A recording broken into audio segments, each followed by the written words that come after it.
Okay, nice. My soundboard works. Yay, love.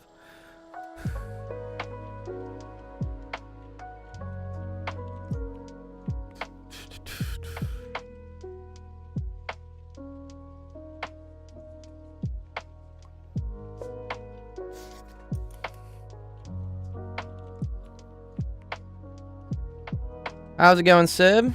Good to see you guys.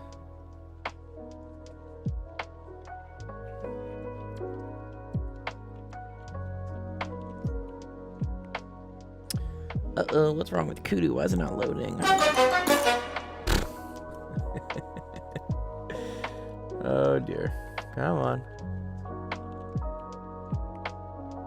Oh, why are we dropping frames? Damn it.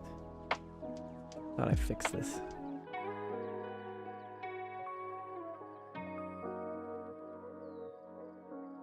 Yeah, looks okay now.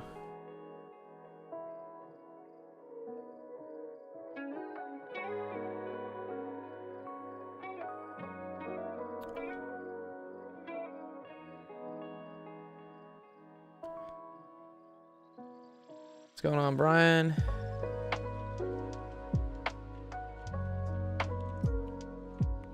There we go. Oh, it's taking a while. Okay. Cool. All right, we'll start in the next minute or two. Quick announcements. Yeah, regrades due Friday. Please make sure you send me an email. If you sent me one, great, awesome. I got it. Don't worry. I'll get to those over the weekend. What else? Oh, yes. So my flight got moved on Friday up a couple hours, and rather than have you guys show up at like 9 a.m. for that course, which I know you don't want to do, I also don't want to do. I don't want to wake up that early, and there's a lot of prep that goes into getting this stream working, and so, like, yeah.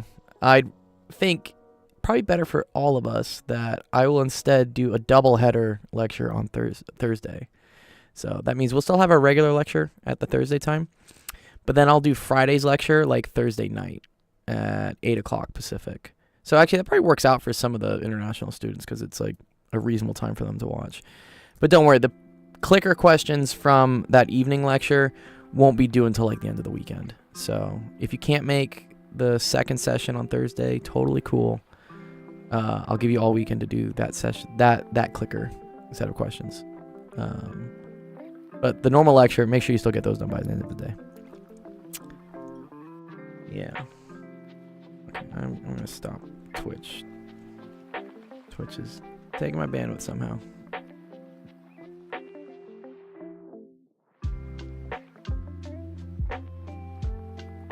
Cool. Any other questions? We do have, I think homework is due today for what we had last week. Maybe it was like electric charges, I think. And then the pre-lecture for the chapter we just released last night, so capacitance, that's due tomorrow by 2 p.m. Sure, Fedekai says, do you mind briefly explaining what is the difference between potential versus potential energy? I'm still a bit confused. Sure. Here, let me stop the music. Okay, so potential energy is like the energy stored in a system, whereas potential can be thought of as, it's technically like a scalar field, but it's like the conditions of a set of charges such that if you were to place another charge in like a potential field, you could figure out all sorts of things about it. But yeah, it's different than like potential energy. Potential energy is overall like what's the energy stored in a system of charges, whereas potential is like what is the scalar field caused by a series of charges. Yeah, how are they related? Yeah, so we went over that, right? So if you have a bunch of charges, each one of them, right, creates a electric field, and summing up that electric field means that there's, for instance, a potential at a certain place that would represent the amount of energy if you wanted to like take something into somewhere. Potential is kind of like a made-up concept we come up with because it helps do a lot of other math stuff in physics. Up until this point, yes, you've dealt with like, yeah, what's the energy of this or what's the force? Now we have this new like in-between thing called potential, not potential energy. It's just electric potential. And mainly it comes into play for circuits, which we're going to go into a little bit today, but definitely a lot next week. Correct. Yeah, scalar field doesn't have direction. Correct. Yeah.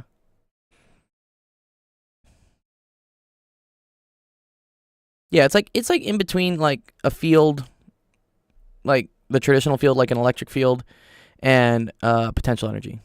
It's potential's like this kind of like in between zone. Also, it's just used. Voltage is the de facto standard we use in our real world day-to-day stuff for measuring electric things, right? Like batteries are measured in volts, right? That represents like a potential difference across two terminals. That doesn't tell you how much energy is in the battery, right? The energy in the battery, that's related to another set of equations.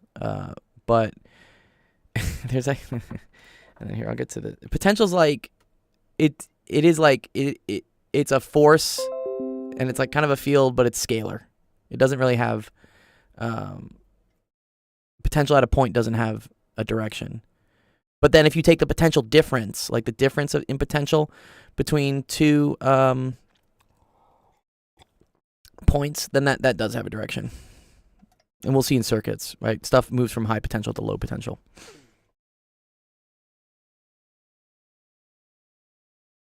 Yeah. Okay. All right, let's kick things off. I got a lot of clicker questions to do today. So, yeah, today's week 4, lecture 3. Today we're going to go over capacitance. Okay, cool, capacitance. All right. So,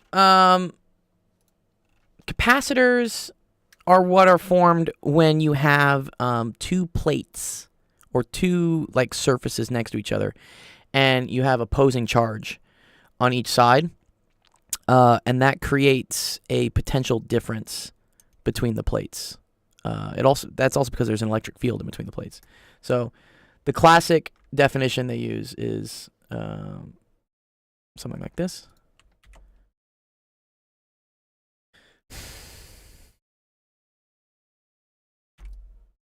So here, for example, this is called a parallel plate capacitor, and this is the most generic form of a capacitor that we're going to use. This is like, generic. And so what happens is if you have two plates of identical sizes and you place a battery across them, what you'll end up getting is a bunch of positive charges hanging out on this plate and a bunch of negative charges hanging out on this plate.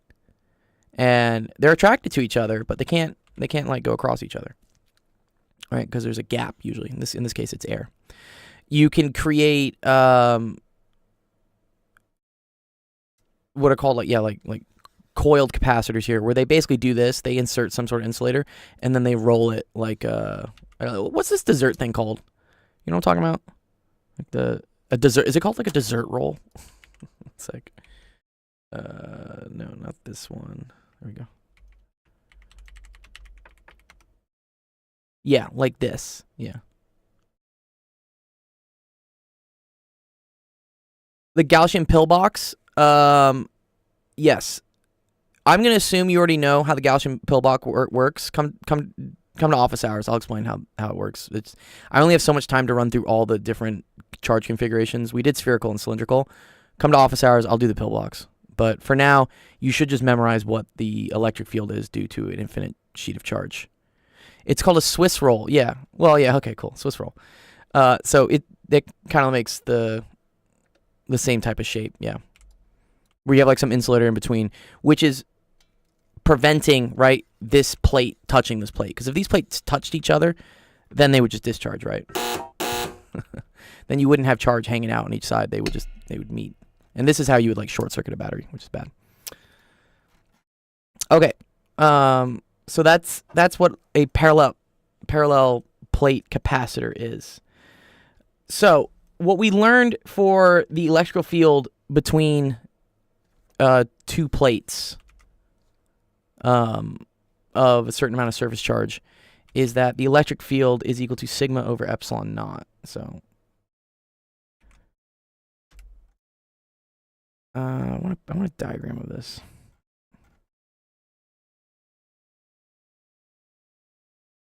Sure, I guess I do this. This is okay.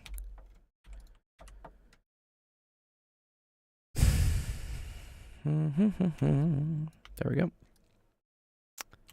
So because you have a bunch of positive charges here and you have a bunch of negative charges here, that creates an electric field going from positive to negative. And it turns out that for a somewhat infinite plane of charge, which basically means that the dimensions, you know, into the page and up and down are very big compared to the gap between them. It basically looks infinite. You learn that the electric field here is equal to sigma over epsilon naught. And then sigma, right? This is surface charge density.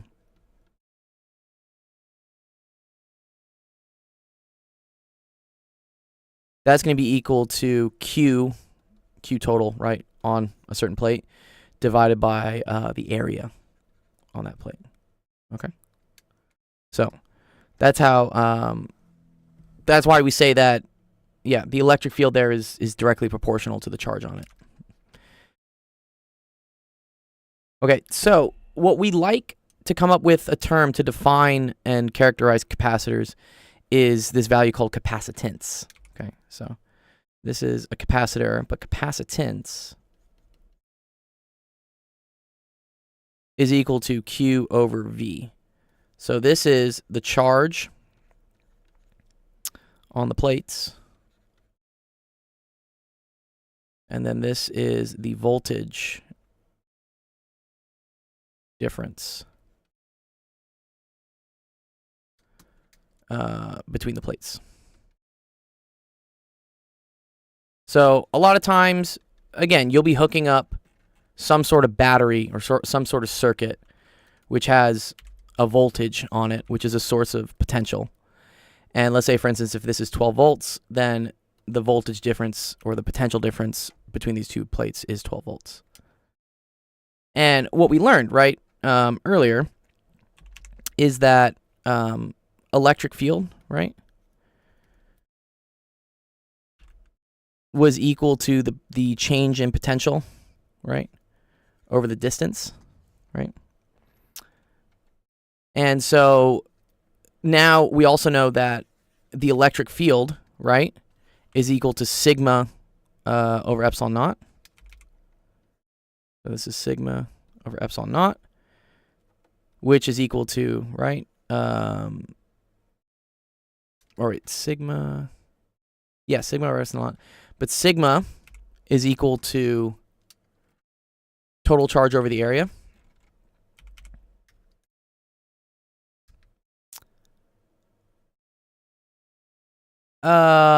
Yes. Yeah, so you can think of it in two ways, right? You could think of this as like plus 5 volts and this is 0, or you could think it as plus 2.5 and minus 2.5. But yeah, for most of the circuit stuff we're going to do here, we always assume like the negative side is just ground. It's just 0. And usually the positive terminal of the battery is referenced to ground. Yeah. But you're correct on that, Aston. All right, so this is Q over A over epsilon naught is equal to delta V over D, right? So then where's the formula I want to use for this? It's epsilon naught A over D, I remember.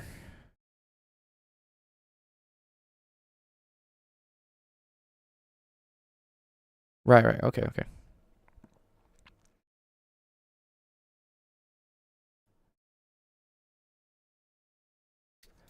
So Q epsilon naught over A is equal to delta V over D.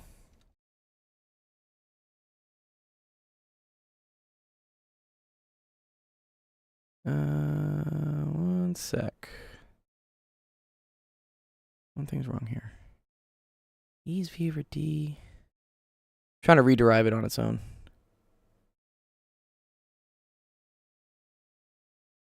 I messed this up. Sorry. This becomes Q over epsilon naught A. Yeah. Algebra mistakes. Yeah. So if you do Q over A divided by epsilon naught, that's Q over epsilon naught A. And now, watch what happens here. I can rearrange because we defined capacitance, right? This is C is equal to Q over V. So then I can say that Q over delta V is equal to epsilon naught A over D, and then this is also, right, equal to C.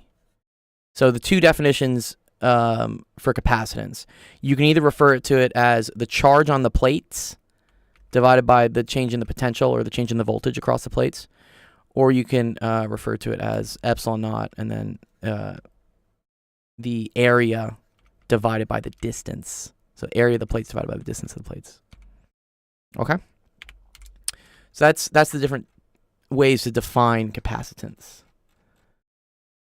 The unit for capacitance, so unit is equal to the farad. This is, 1 farad. So using our definition here, right, 1 farad is equal to the unit for charge, which is 1 coulomb, and then over like 1 volt. A lot of times, capacitors will be measured in like microfarads or millifarads because that's a much easier unit to deal with. Okay. Parallel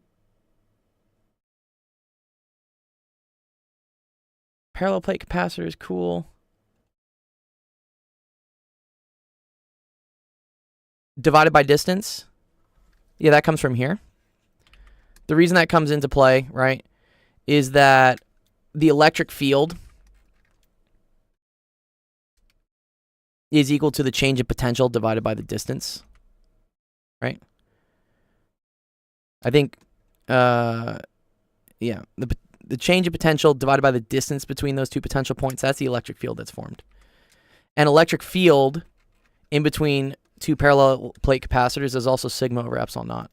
So we say sigma over epsilon naught is equal to delta V over delta V over D. This is the distance. And then sigma is the total charge divided by the area, because this is surface charge density. Right? Remember, surface charge density is the total charge divided by the area.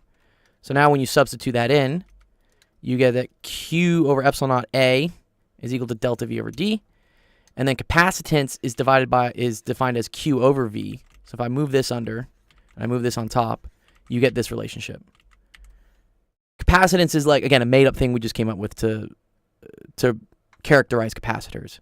And we define it as the charge per voltage, basically. It's related to like how much charge can you put on the plates divided by like what's the voltage in between the two plates. Yeah, because it's the surface charge density. Yeah. So that's where it comes from. Okay. Cool. So knowing that so far, I think we can already start. There are some clicker questions we can start that are already related to this. Let me pull them up real quick.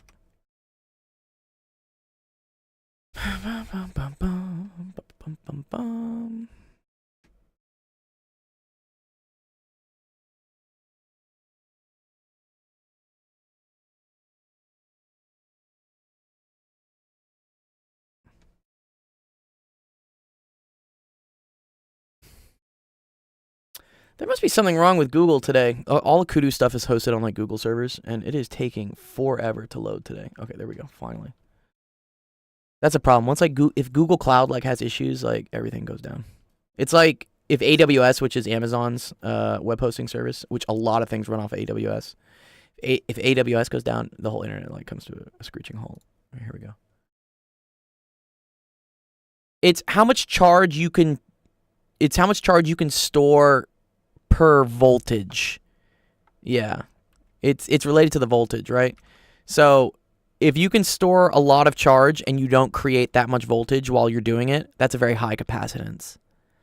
right? If you create a huge voltage when you're storing a little bit of charge, then you get a low capacitance.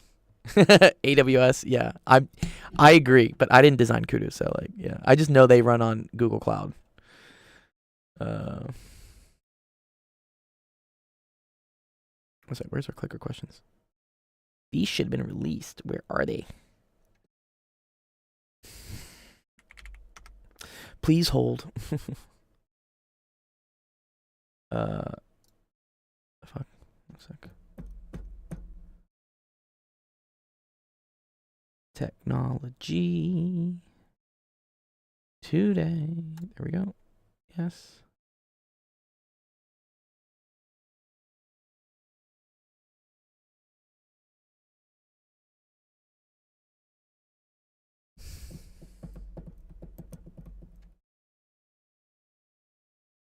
Yeah. Lecture 14. Clicker.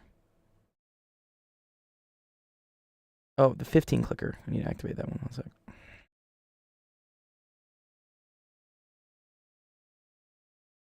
$15 clicker. Oh, yeah, visible now. Thank you. Manage due date, and then we'll have this due tonight at midnight. Okay, cool. All right, so now let's see if it pops up here.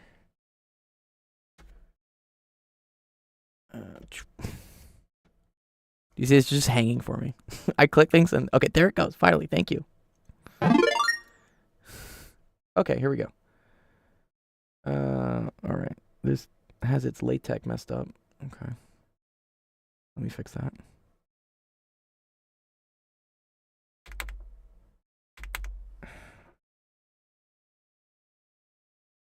There we go. 1 sec. Let's try it again.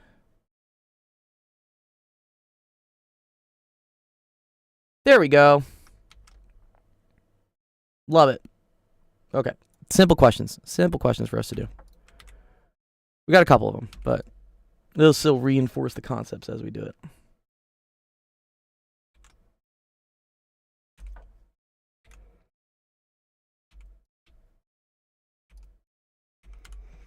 Okay, so it says 2 parallel conducting plates are separated by 4 centimeters. The electric field strength between the 2 plates is this. What is the magnitude of the potential difference between the plates? So potential difference, right? That's the voltage thing we came up with here. So let's use all of our... These are the equations we're going to use for a lot of this stuff coming up. There we go.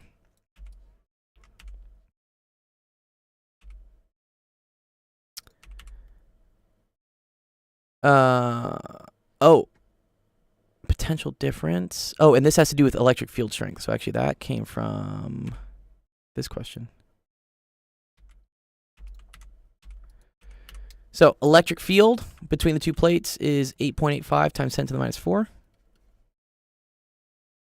Or 10 to the 4, sorry. And that's equal to delta V over the distance. I don't know why the answers are in...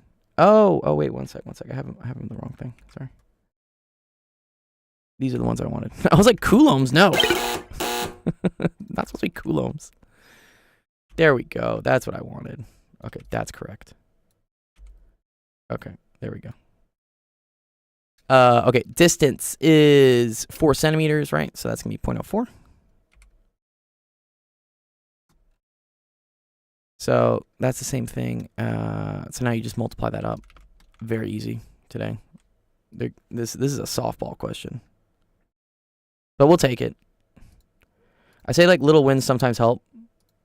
Confidence leads to confidence, or was it compliments lead to confidence leads to competence? No, competence leads to compliments leads to confidence. There we go.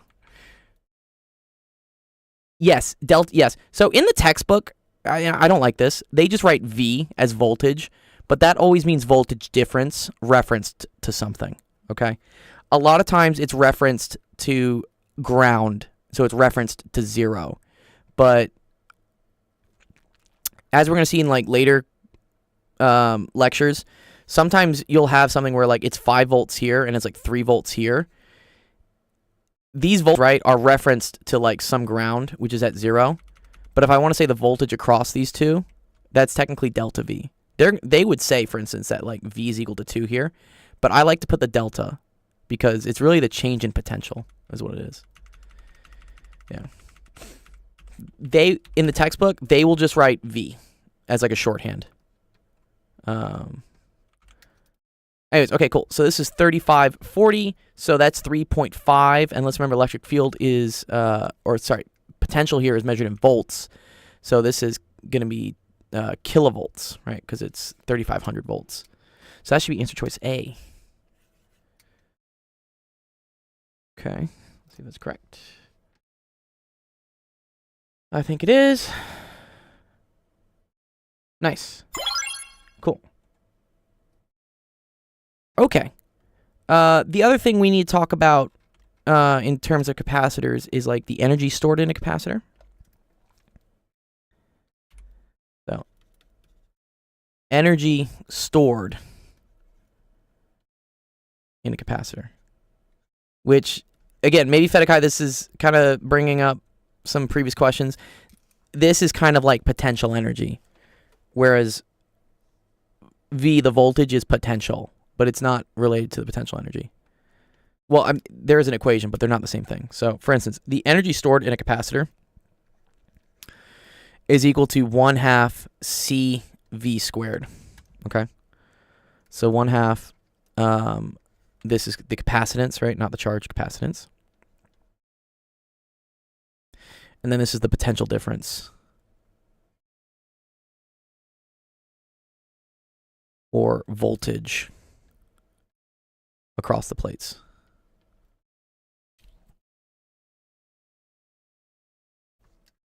And if we remember, right, that C was equal to Q over V, right? You could substitute that back in, okay? So I could say, oh, this is equal to the same thing as 1/2 QV.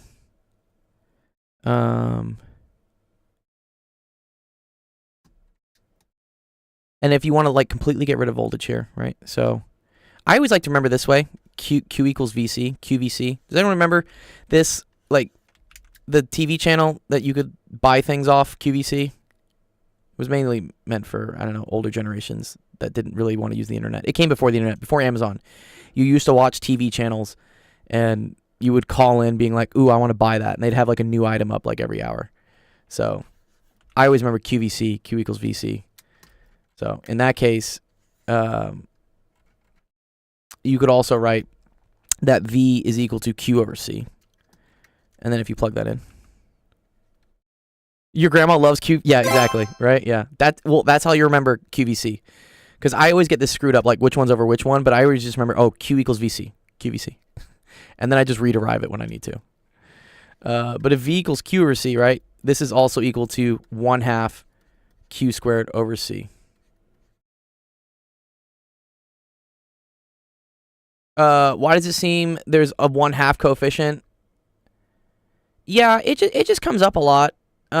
If you want to know, it's because a lot of things are linear with work, or linear with the force, right? And then when you integrate dx, you end up getting like squared and divided by 2. So for instance, you know, for a spring, F equals kx, and then when I integrate like F dot dx to get energy, that's like kx dx, and that gets me, you know, kx squared, and then there's a 1/2. I mean, that's where it has to do with the calculus. A lot of things, the force is like linearly dependent, like with the distance. On my phone, I'm not behind, but on my computer, I am. Interesting. I wonder why that is. I don't know. It's on like low latency mode, but okay. Where did this come from? Asked during office hours. Yeah. I don't want to like spend too much time like going into boring derivations. When we only have a couple lectures to go over this. So I will tend to be a little bit more utilitarian, but I love that you're curious about where these things come from. No, asking the why is awesome. Like that's a good thing in physics, to be genuinely curious. But then we also have to balance with the the requirements of the registrar for me to finish teaching this class in 6 weeks. Which is unfortunate.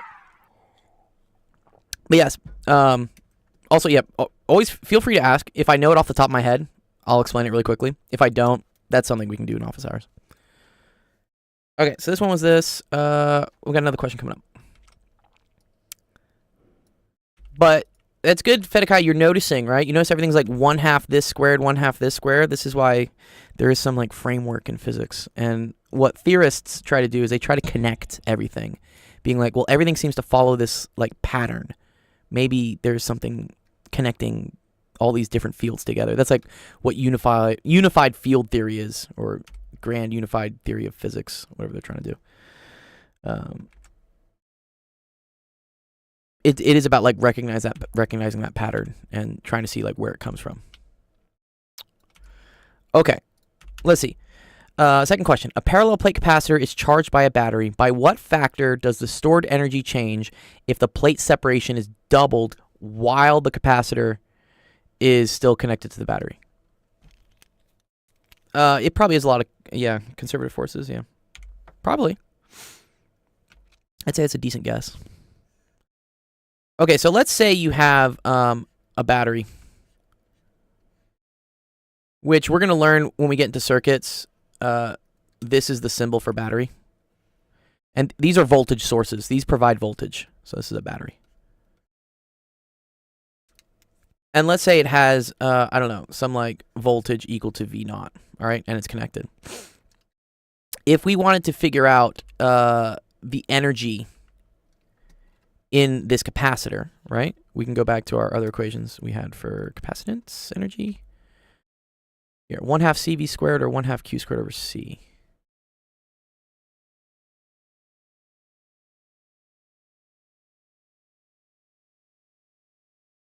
Okay.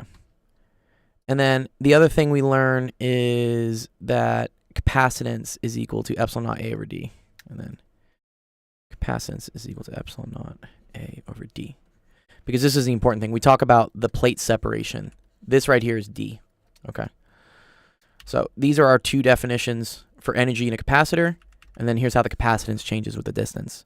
So what they're saying is I have it connected to the battery and I start separating the plates.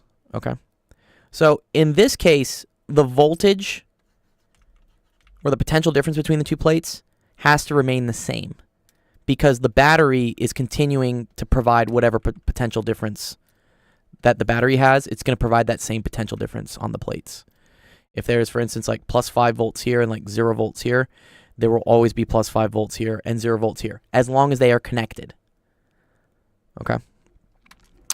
So, when looking at like change in energy, right, we want to do something where we know that the voltage is staying the same. So that we should like use this equation. So let's say, for instance, so E1, right, is equal to 1/2, and that's going to be C1 V squared.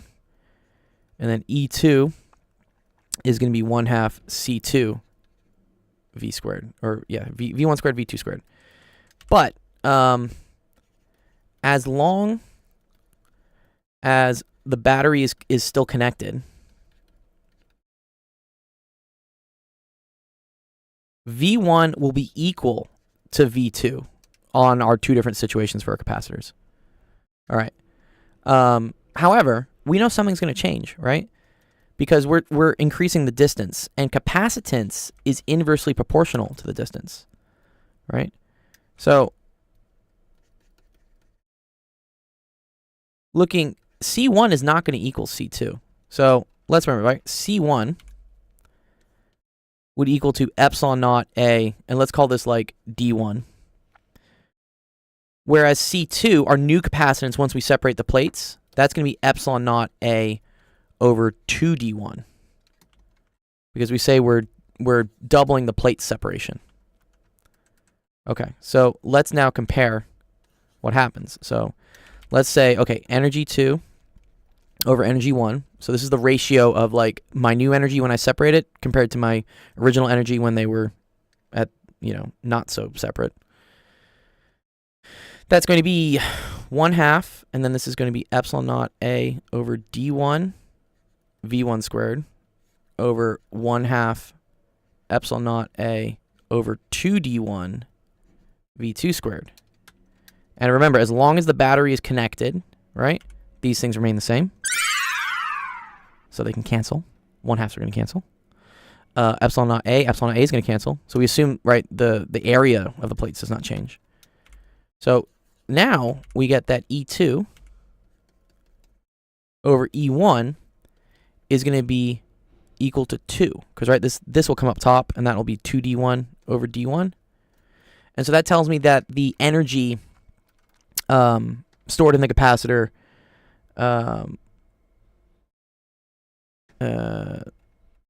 should be twice. Wait, it's 1/2. 1 sec. I don't think it's supposed to be 1/2. Oh, wait. All right, 1 sec. C1 epsilon naught A over D1.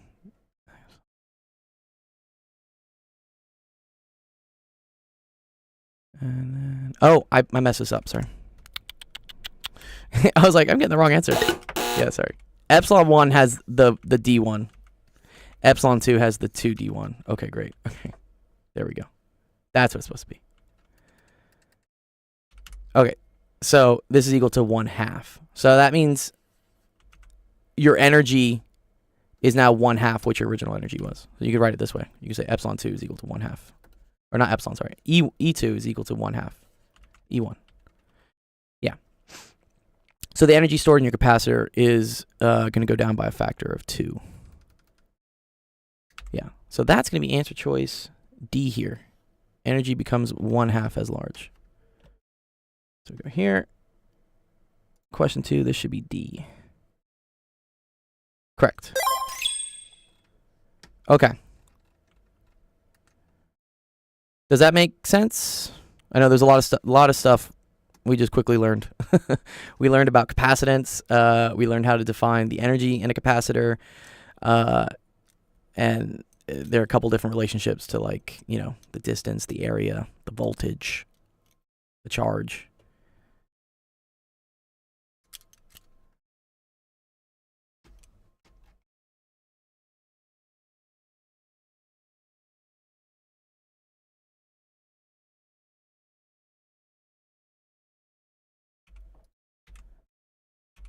I'm going to pull this one on.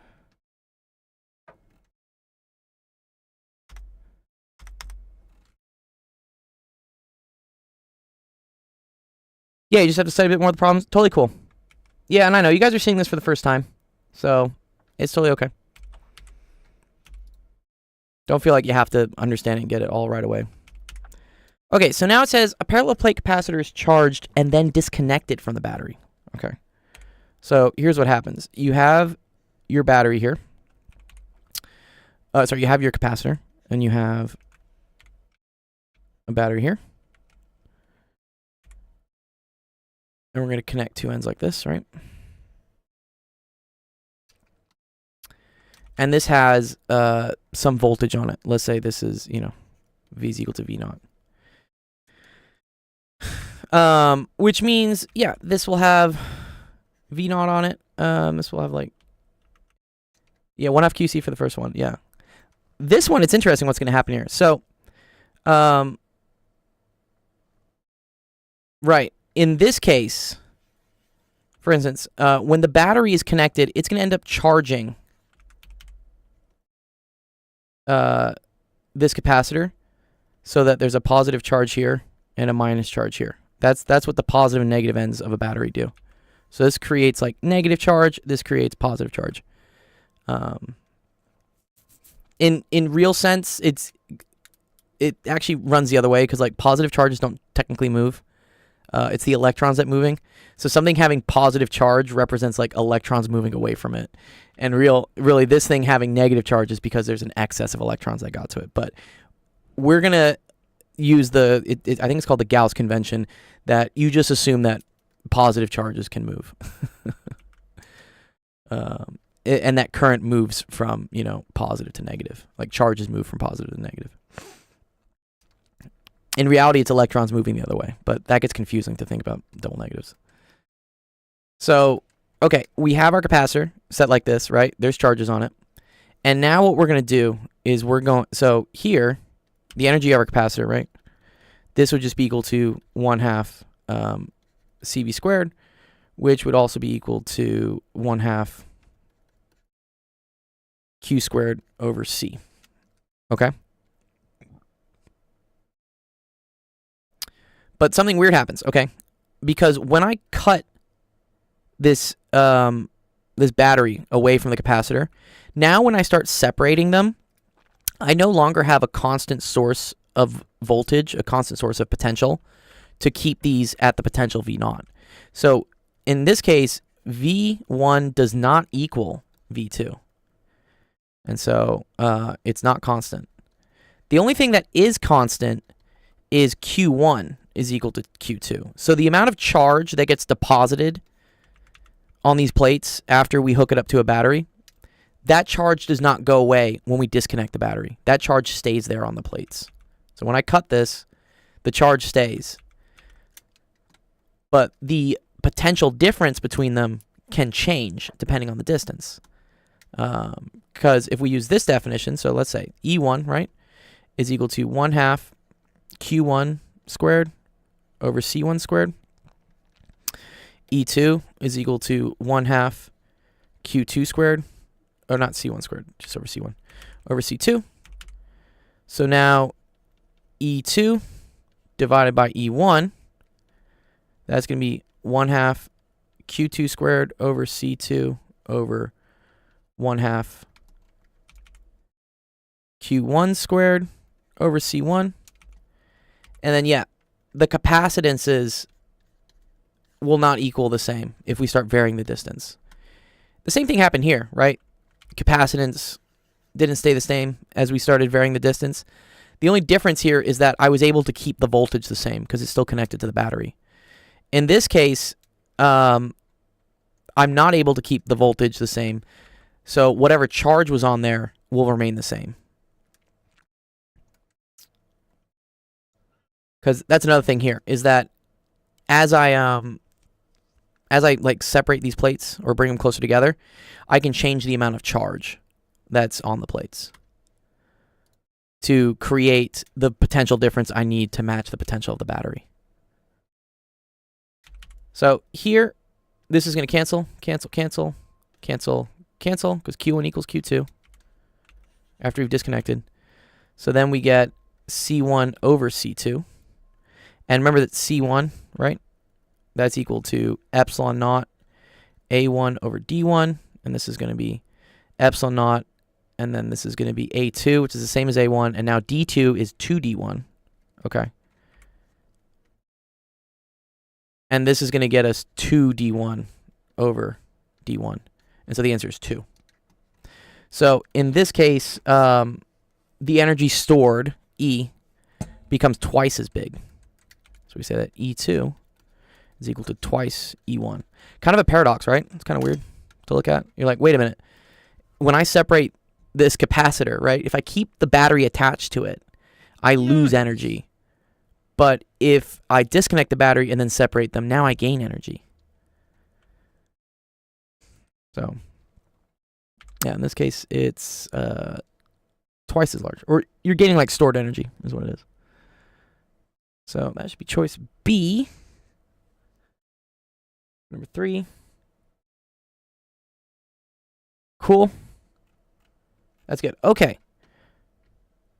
The physical intuition of this, I think physically, like pulling plates apart that want to be together, right? Because there's charge on it, that requires work. Like you are inputting energy in the system to pull these plates apart, right? And so that must be increasing some energy. You can kind of think of this as like a spring, I guess, right? This is kind of like a spring in between these two. The plates want to be close to each other. And so if you remove the voltage source here that's maintaining the charge on them, that's maintaining the voltage on them, it takes effort to pull them apart.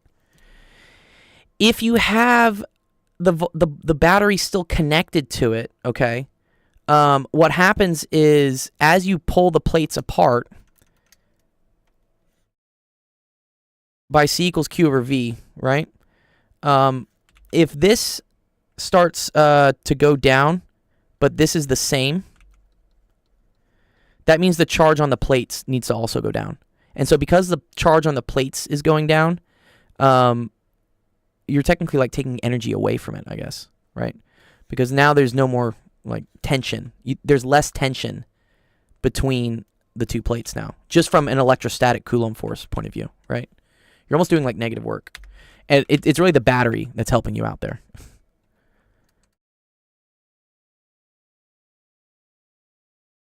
Okay, we got to do circuits real quick. Just I'm not going to do anything with like current or resistance yet. We're just going to deal with capacitors in different configurations. So we can say like circuit configuration for capacitors. This is one of these things where like I would have liked to have jumped to like circuits in general and then came back and done capacitors, but they put all of capacitors in one chapter. So I have to dip a little bit into circuits first. And then we're going to do a full thing on circuits, which will make more sense. Okay, so in a circuit, this is the diagram they use for capacitor. This for instance, is a capacitor. Okay.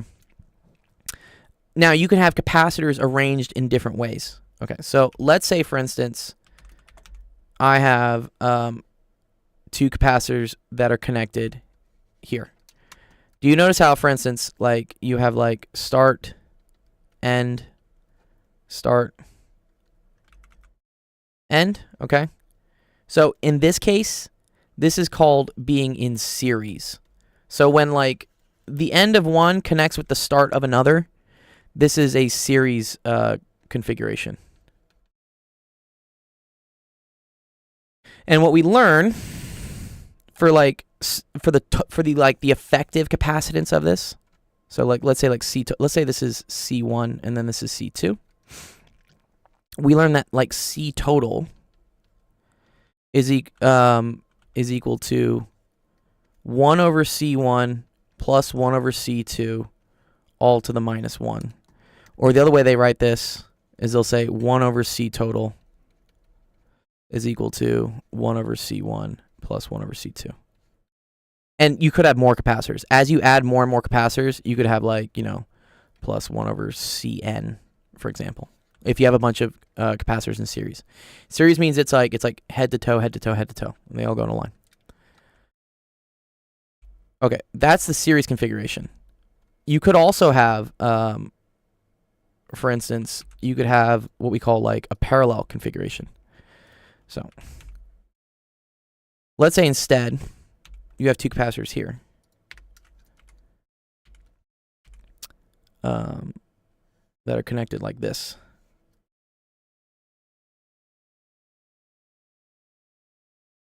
Notice how in this case, right, the start of each capacitor is the same, right? So these are connected.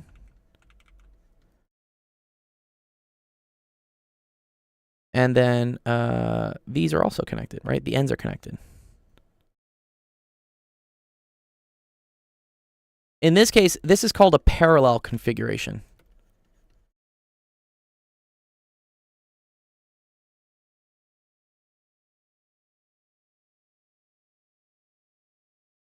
And it kind of makes sense, right? The things look like they're parallel to each other. Versus in series, they were like connected to each other like in a line, in a series, right? Think about like Star Wars. Star Wars like goes episode 1, 2, 3. Well, actually, it really went 4, 5, 6, then episode 1, 2, 3. They messed up, but things are like sequential, right? In parallel, they kind of like they split. And what I'm talking about, like start and end here, is eventually we're gonna like connect these things to batteries and circuits, and we're gonna talk about how like electrons or like current will flow from like one end to another end. But okay, that's a parallel configuration. Why is it to the negative 1? Because you need this. This is called a harmonic average, is what it is. This shows up in math. For instance, if you've ever seen the question of, you know, I can mow a lawn in 3 hours. My friend can mow a lawn in 2 hours. How long does it take both of us to mow a lawn? It's like adding things this way. It's seen as like splitting up the responsibilities. And really where it comes from, it's actually kind of cool here, is that do you see how like this plate and this plate like connect to each other? This kind of ends up looking like kind of like a super capacitor, where this is just like some island in between it. Yeah, we'll go over it. There's some cool stuff with how the charge works out here. But yeah, this is parallel configuration. And in this case, C total is equal to C1 plus C2. It's a simple addition of capacitances.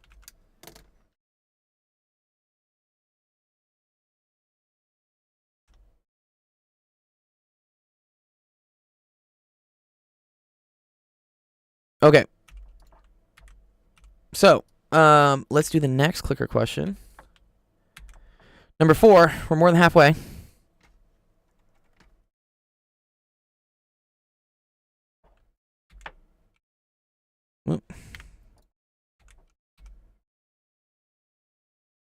So it says, find the equivalent capacitance of the set of capacitors shown in the figure where we have this. Okay. So notice, all of these capacitors, right? The start of their capacitor, of the, whatever, the component, all meets at the same point, right? Now, when they all start from like a common point here, these are represented as like wires that connect to different parts of the capacitor. And then these all, the endpoints all meet at the same position. This is things being in parallel. And for parallel capacitors, we say, right, that C total is equal to C1 plus C2 plus C3. In this case, they gave us the capacitances. It was just C plus 2C plus C. And that should end up equaling, wait one second. Oh, 3C, sorry. This is not 2C, it's 3C. That's equal to 5C. So these three capacitors in parallel is the same as one big super capacitor, which has a capacitance of 5. How do you know which one's the start and which one's the end? It actually doesn't matter, like, whether you call it start or end. Like, for instance, I could have called this the end, and I could have called this the start, right? And then I could have had current run this way. It's mainly if, like, the sides of the capacitors all match up to the same. So, for instance, when we hook this up to a voltage source, okay? A battery like this, right? Which has, again, some positive voltage and negative voltage, right? V naught. What'll end up happening is you will end up depositing positive charge on this side of the capacitor, and then you will end up depositing effectively negative charge on this side of the capacitor. So I guess what I should say is, like, whatever the capacitors have, like, the same charge, if those are all connected to the same point, then that's in parallel. In this case, this is actually pretty cool. This is like Q plus. This is Q minus. And then this is Q plus, or no, this is, oh, how does this work actually? One sec. One sec. Let me look that up. I gotta make sure I don't confuse you with this. Series capacitors charge.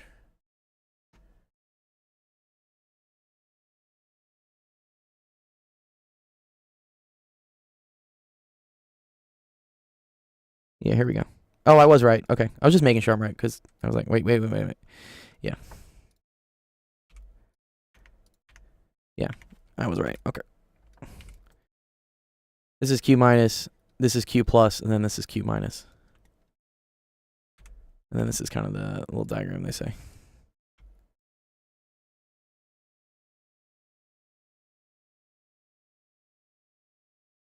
So this right here, this is series. And then this is parallel. Yeah. Here they have the battery such that this is the positive end and this is the minus end. The short stick is always the minus end. Okay. But here, right, the positive charges on both capacitors connect to the same point. Here they don't, right? You have the negative end of this hitting the positive end of this. because with how the battery works, right, whatever is connected without anything in between on this side needs to also be negative. To create negative potential, you need negative charge here. And then to have positive potential, you have to have positive charge over here. And so in between, right, for this to be a capacitor, these things have to be opposite. Otherwise, there wouldn't be any electric field. There would be no potential difference, and there would be no capacitance. How do you remember this? That the long line is positive. It takes double the ink to. Oh, I like that. That's a cool one, actually.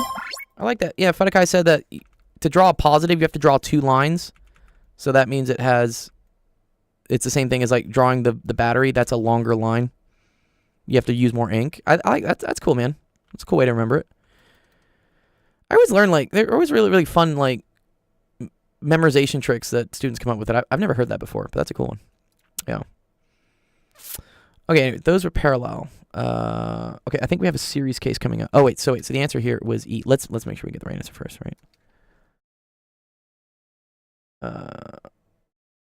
Okay. E, right? It was 5, yeah. Cool.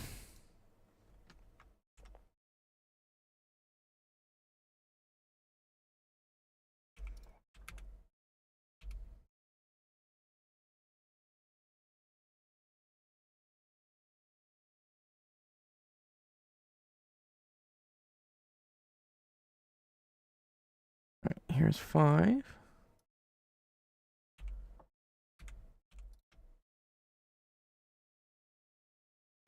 Okay. So now we have 3 capacitors, and they tell you it's in series. A lot of times on questions, they won't tell you what the configuration is. You have to recognize it and determine yourself whether it's series or parallel. Okay, but in these cases, right, you see how, like, for instance, if this was connected, let's say to a battery source like this, where this is V positive, this is V negative, you would get like positive, negative, positive, negative, positive, negative.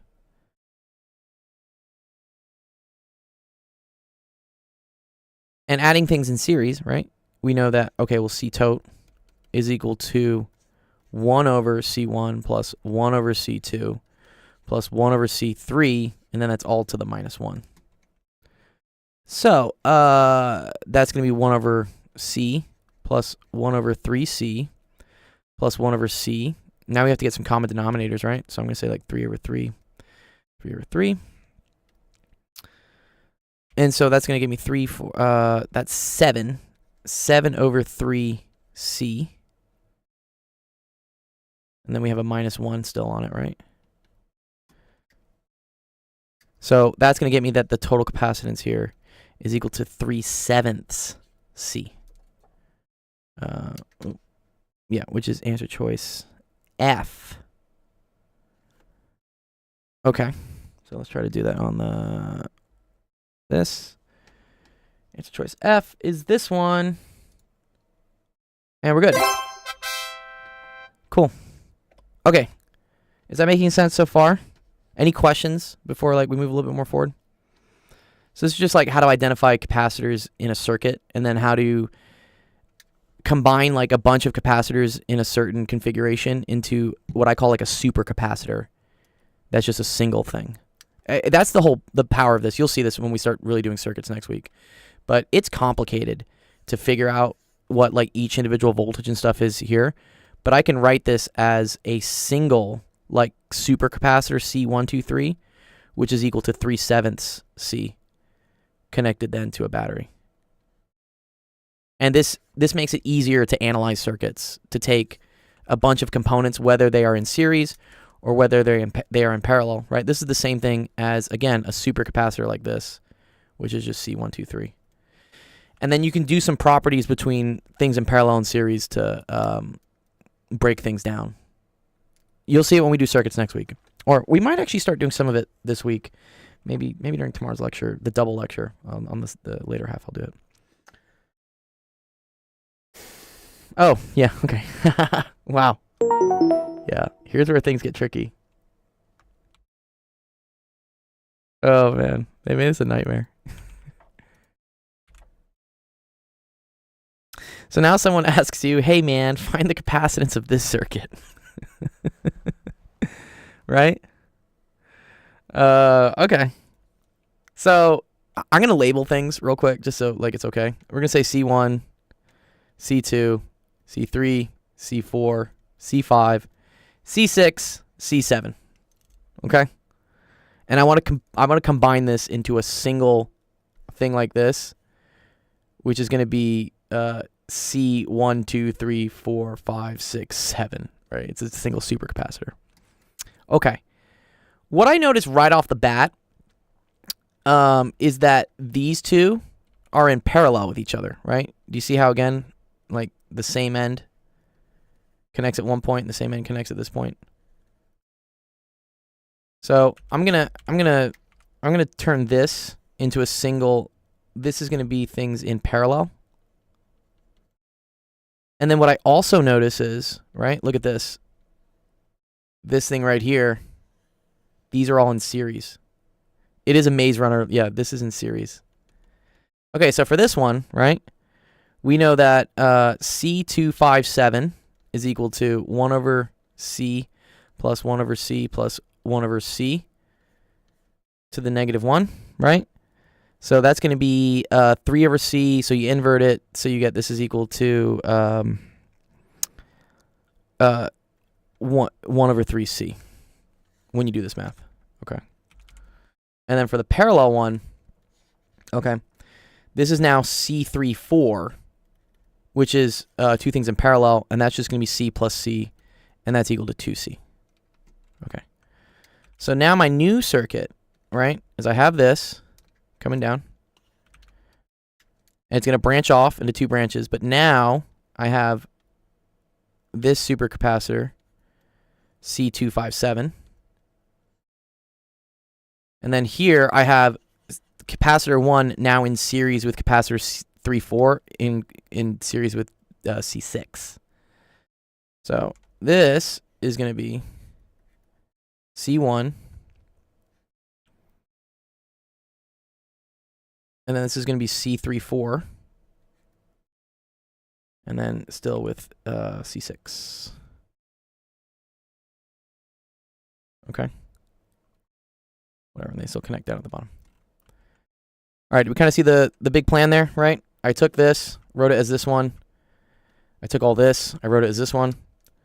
And now what I'm going to do is I'm going to identify this and be like, oh, hey, this is C1346. And this is in series. So C1346, which is equal to 1 over C1 plus 1 over this capacitance, which was 2C, plus 1 over C, and this is all to the negative 1. And that's going to be, I'm going to do some quick math, 2, 2, 2, 2. That's going to equal to 2/5 C.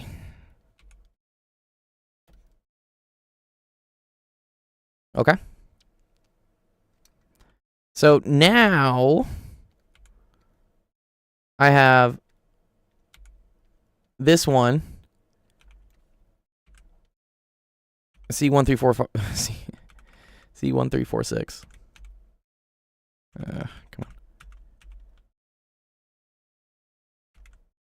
on. Which are in series? Sorry. These are in series, for sure. These are in series, and then these are in parallel.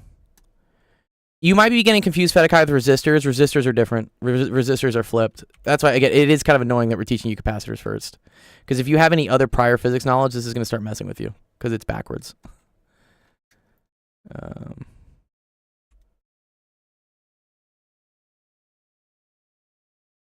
C257.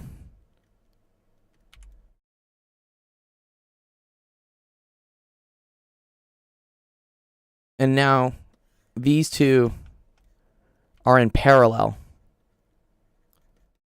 And so you're going to get C1, 2, 3, 4, 5, 6, 7 is going to equal to C1346. Yeah. Oh, yeah, you're totally cool. Yeah, also, I do give you the PDFs, I think, at the end of the day. So don't worry about writing too many things. But yeah, good. Yeah, you guys were saying you love the DVR feature. I didn't know that was a thing on YouTube, but that's awesome. Okay, so then this is 2/5 C plus 257 was 1/3. Let's see if we did this right. So that's 6/15 plus 5/15, and so that's equal to 11/15. Where do you know to put the corner? So the corner actually doesn't matter. Are you talking about like this, for instance? I actually didn't need to do this. I could have just drawn it this way if you wanted to. Corners don't matter as long as you're not like breaking off and like doing other things. Like junctures are what matter. And yeah, this should technically be connected. Okay, so then this one is 11/5 C. Yeah.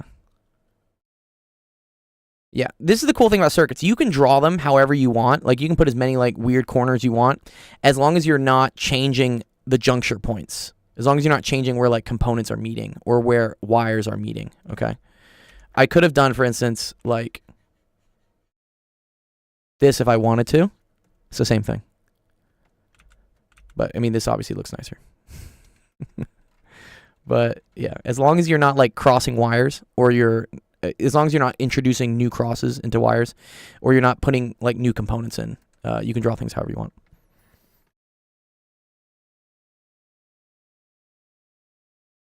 Yeah, it's a cool thing about circuits. I really like circuits. Circuits is like one of my favorite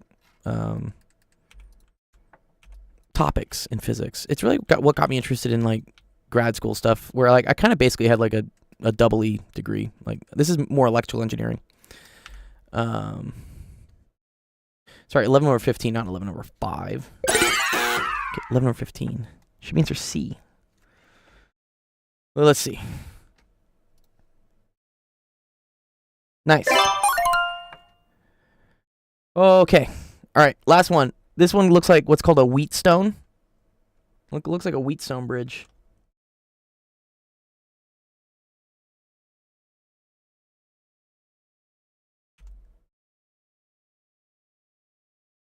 So if you had a parallel circuit, but the top capacitor was more to the left or to the right, it's still, yes, it is still parallel. Yeah. Let me see if are you talking about like, so we're going to get to this one eventually. But I think, are you referring to like if I have this, but then something like this? Are these still in parallel?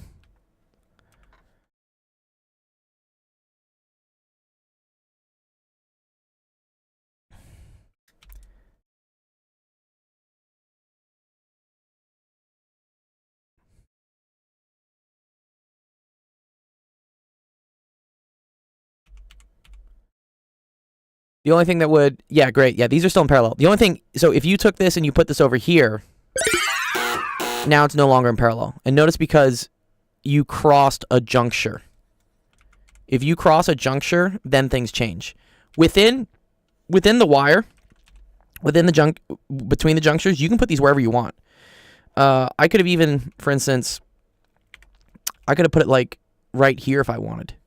This is also still in parallel. You can think about, you can slide this thing as far as you want in between these two like intersection points, and it still remains the same.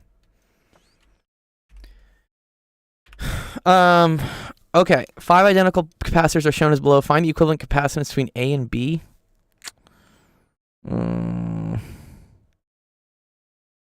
Okay, so between here and here, I think there's probably some trick here.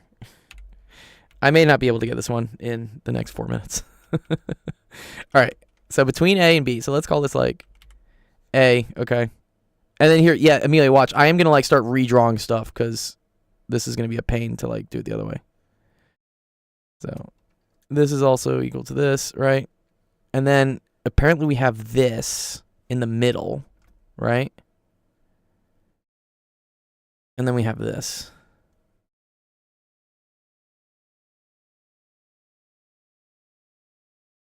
So what I did is I kind of like I expanded it out. I like For instance, I took this and I stretched it to the right.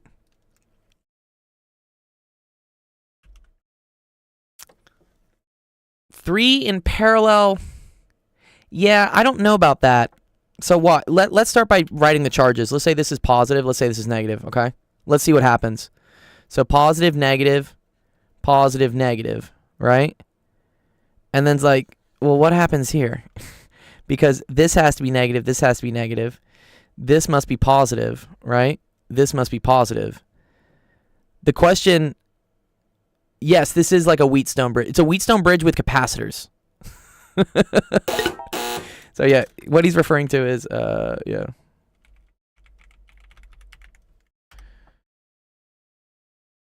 He's referring to like, this. Yeah, this is a Wheatstone. Yeah. I wonder if we have to like draw different, man, I hope we don't have to do any loop law type stuff. Where does the charge begin? It begins wherever the battery is. So let's assume that like I made the battery like this. They actually work for capacitors as well? Well, that's cool. So for instance, if this is a battery, right? Then this is going to be like positive V on this side, and this is negative V on this side. Yeah, Dicha, I'm a little curious. How do you deal with this thing though?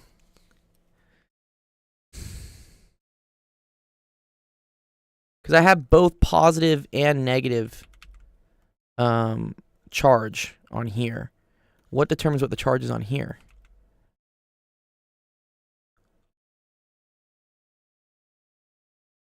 You just see it as nothing. Oh, interesting. Cool.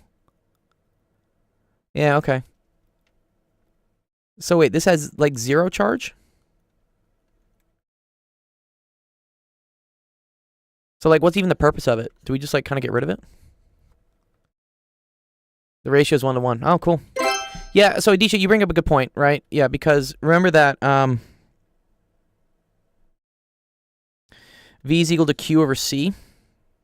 So the voltage across these capacitors depends on the capacitance. And so if something has a higher capacitance, it's going to have more charge on it if it has the same voltage.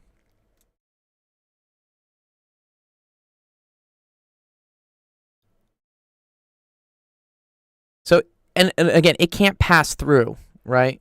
Yeah, exactly. It'll pass through without giving any charge. Yeah, so you just remove the whole thing here. Okay, that's cool. Right, so here's the cool thing is, right, if you have 0 charge on each side, right, then you have right, Q equals VC. Then you have like 0 voltage, I guess. You also have like 0 capacitance, right? The other thing is, and we'll learn this when we do resistors, the voltage of this line has to equal the voltage of this line. And so if these are the same capacitance, then the voltage here equals the voltage here, and that means that there's no change in voltage here. And if there's no change in voltage, then there can be no change in charge. Yeah. That's kind of cool. All right. This is actually a good shortcut. Oh, you get taught this for JEE? That's cool, man. Okay, cool. So this is, so you have, for the series, here, so let's do the series circuits. So series, this becomes 1 over C tote is equal, oh, or here, let me write it the way I've been doing it, sorry.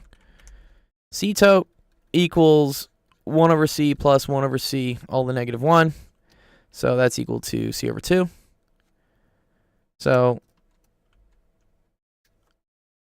yeah, exactly. Series the same as parallel resistors, yeah.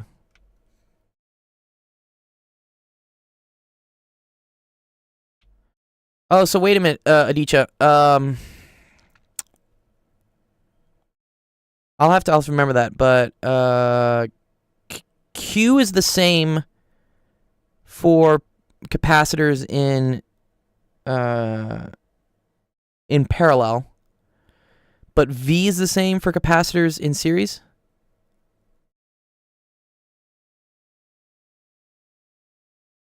I think that's what we're talking about.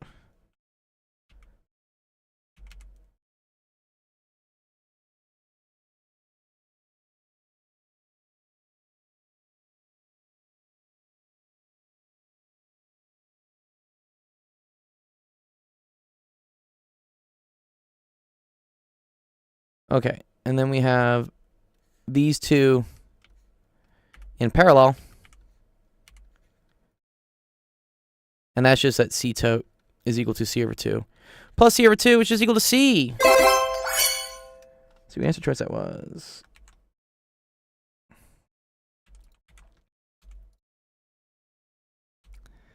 Answer choice C there. Okay, cool.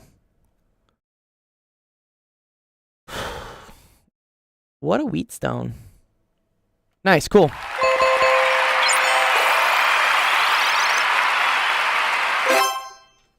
Cool. All right, nice. Okay, good. Okay, so that's the beginning of capacitors in a nutshell. Tomorrow in the afternoon, we're going to do dielectrics. And then based on how far we get with that, I might start doing EMF for our evening lecture. I'll know better like once we finish our afternoon one. But yeah, if you have any questions, come to office hours. That's in about 3 hours. I'm happy to help derive. Yeah, if you have questions about the pillbox or you want to know like where this comes from, I'm happy to go through that during office hours. The class is a booster for you. Good, Aditya. Yeah. The 2 lectures because I can't make the lecture on Friday. Yeah, my flight got moved up, and I didn't want to move the lecture up to like early Friday morning because I don't know. It just seems like kind of unfair. So Thursday, I'm gonna do the Friday afternoon lecture like Thursday night instead of doing it early Friday morning. Everything's recorded as usual, so come on by tomorrow. Oh, nice. You're studying E&M? Great. Well, yeah, hang around. Hope you guys, learn stuff.